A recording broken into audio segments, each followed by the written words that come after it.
করে স্বামীকে বলছে, স্বামী তুমি বসো, আমি একটু ঘুরে আসি। রাধে ভিক্ষার ঝুড়িটা স্কন্ধে করে ভরা মামার প্রভুর কৃষ্ণ গুণগান গাইতে গাইতে চলেছে। এদিকে অন্তর্যামী ভগবান ঘরে গৃহ প্রাঙ্গণে বসে, ভরা সতীর গৃহে বসে দেবাদিদেব ভোলানাথকে বলছেন,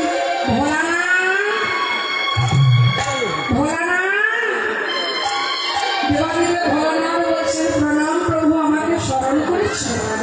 বলছে তুমি ওই ধরা সতী পাশের গ্রামে, পাশের পাড়াতে একটা মুদির দোকান সাজিয়ে বসো, আজকের বিদায় তোমাকে বড় প্রয়োজন, তুমি মুদির দোকান সাজিয়ে বসো।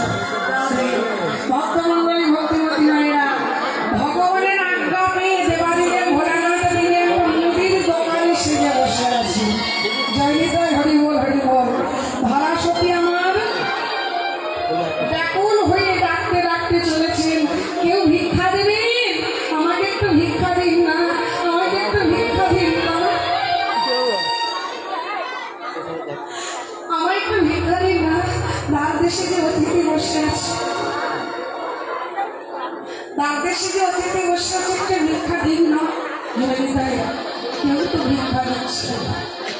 তখন ওই মুদির দোকানে গিয়ে চরণ দুটো জড়িয়ে ধরলেন, ধরে বলছে, দোকানি দ্বার দেশে অতিথি বসে আছে, আমায় একটু ভিক্ষা দিন না। ওই যে দাঁড়ান, আমি হচ্ছে দোকানদার,